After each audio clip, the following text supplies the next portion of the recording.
Every year there's a new series of Doctor Who, and every year I always miss the opportunity of talking about them episode by episode. You guys always ask me on Facebook and Twitter what I thought of the episodes that have just gone out. And it's always hard to try and answer you all in full, so why not just do it as a video? Let's begin the geeky dissection of...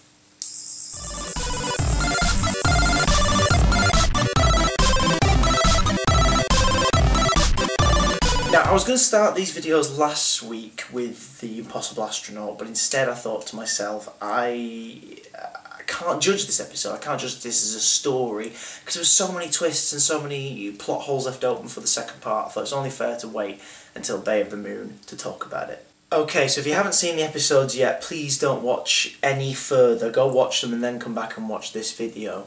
I've watched The Impossible Astronaut 3 times and Day of the Moon twice. Let's probably get a sense of the stories, and this is what I thought. Okay, overall story. The Doctor sends Amy, Rory and River Song a message asking them to meet him at a certain time in modern day Utah.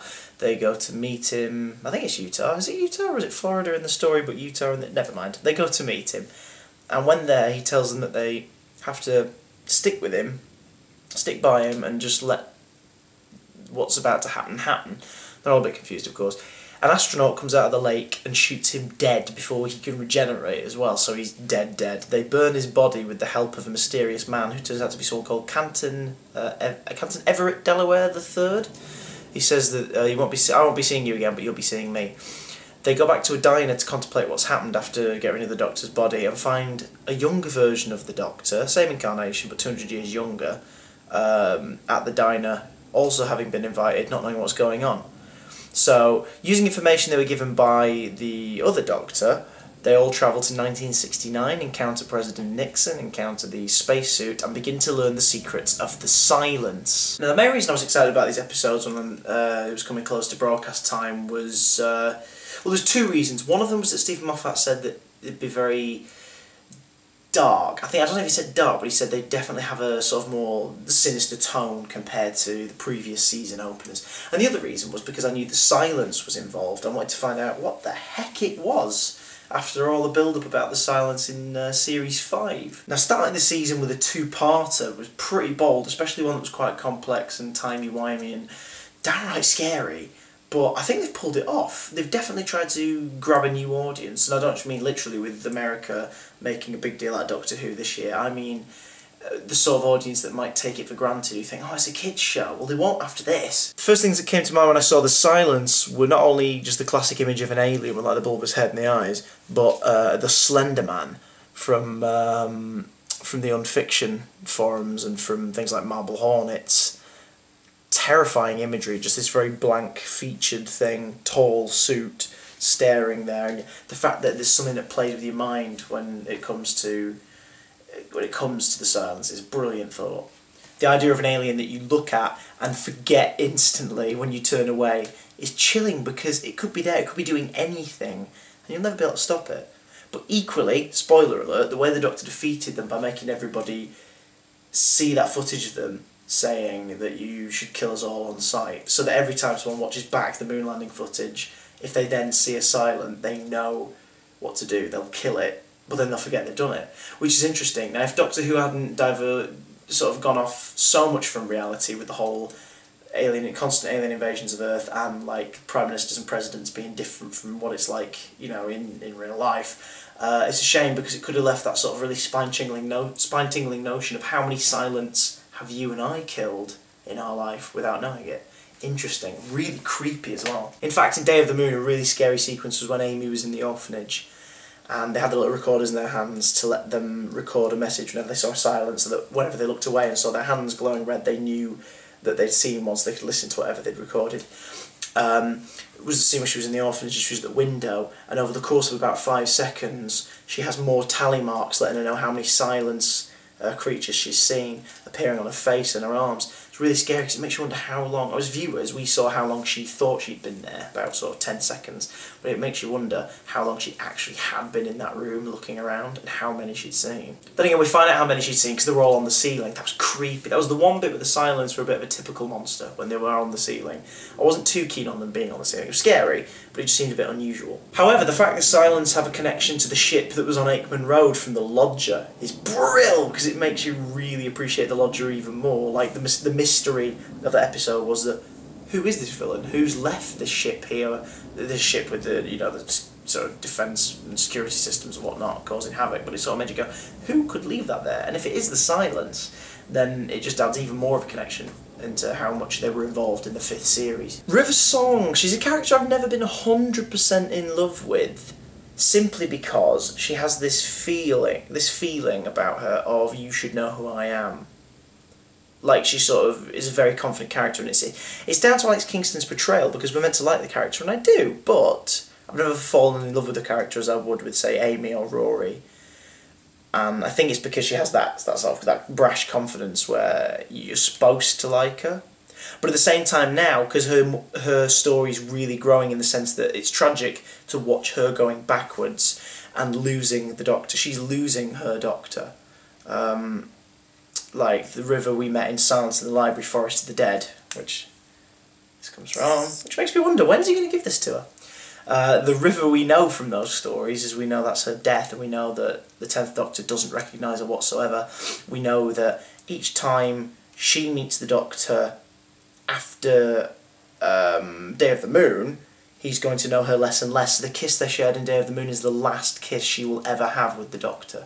That's really sad. It's exciting for him because we're going to find out his relationship to her, but it's really upsetting. And something that really gets me, I love Stephen Moffat for doing such complex idea for a character. Something that really got me was I was sat there with my friend Matt trying to work out River's chronology, like how she works. So in terms of what she gets up to, if we're looking at her story of what we know so far the right way round, her first adventure, in order, proper order, is Day of the Moon, Impossible Astronaut, Day of the Moon. Which is weird, actually, because she... Well, actually, is it? Is it because she knows Amy and Rory? See, we tried working it out and I'm still confused. We know that her very last adventure is Silence in the Library, Forest of the Dead. Her second to last adventure is either this one, which would explain why she already knows Amy and Rory. So is this one.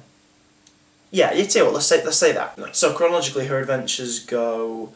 the Pandorica opens, and the Big Bang.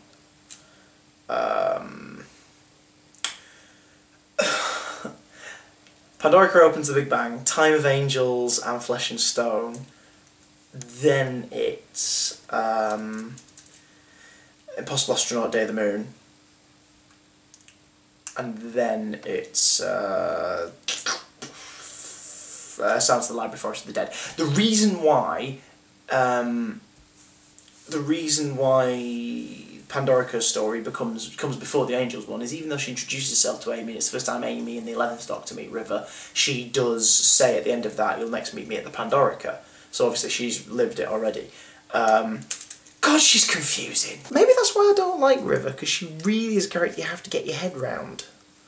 I'm not that clever. So yeah, scary monsters, brilliant concepts. 2 questions left. Well, no, 3 questions left majorly unanswered, actually. 1, at the start of this 2-parter, we saw the Doctor getting shot by the astronaut. Now, we know that the little girl is no longer inside the astronaut. Again, we don't know why she wasn't the astronaut, if the Silence were involved with it or not. But we don't know who's inside the astronaut when it shoots the Doctor and kills him. Now, we know that death's not necessarily been prevented. So is that going to play later on in the series? Who kills the Doctor? Second thing is the sequence in the orphanage, which was terrifying in part 2. It was frightening. The dude who played the runner of the orphanage, you know, the guy who'd basically been driven insane and thought it was still 1967 instead of 1969, he was superb. He was the most unsung performance of this 2-parter. Nixon was great, Canton was great, but he was fantastic. So the second thing that's been left open is, in the orphanage, Amy is in the corridor before she goes into the little girl's room, or what we believe is the little girl's room. A hatch appears in the door and opens, and Frances Barber, randomly, plays a character who's got like a metallic eye thing, which kind of reminded me that the tech sort of looked similar to the tech we saw in Christmas Carol. But this might be a coincidence. But she looked at Amy. Amy was like, "What?" And she went, "No, she must be dreaming," and then closed the hatch. And I thought, what? And I love how quickly that was skipped over. Like, Amy's not mentioned it since in the episode. Not a lot of people seem to be speculating on that as much as they probably should be doing online, because that was amazing. Yeah, so that was one of the unanswered plot lines. And so exciting that I'm going to switch to a red setting. Ooh. Was the concluding scene. Major spoiler alert, if you haven't watched Day of the Moon, look away now. But the little girl regenerating. Who is she? Right, there's all these implications that Amy's pregnant, but she might not be. The TARDIS can't tell if she is or she isn't. There's implications that she definitely raises a child. Whether or not it's her own, we're yet to see, but that photo of her with a child, presumably the little girl, is pretty interesting. And also, Time Lord child. Well, if that's Amy's child, then at what point is she and the Doctor? I don't think they will, and I don't think they have.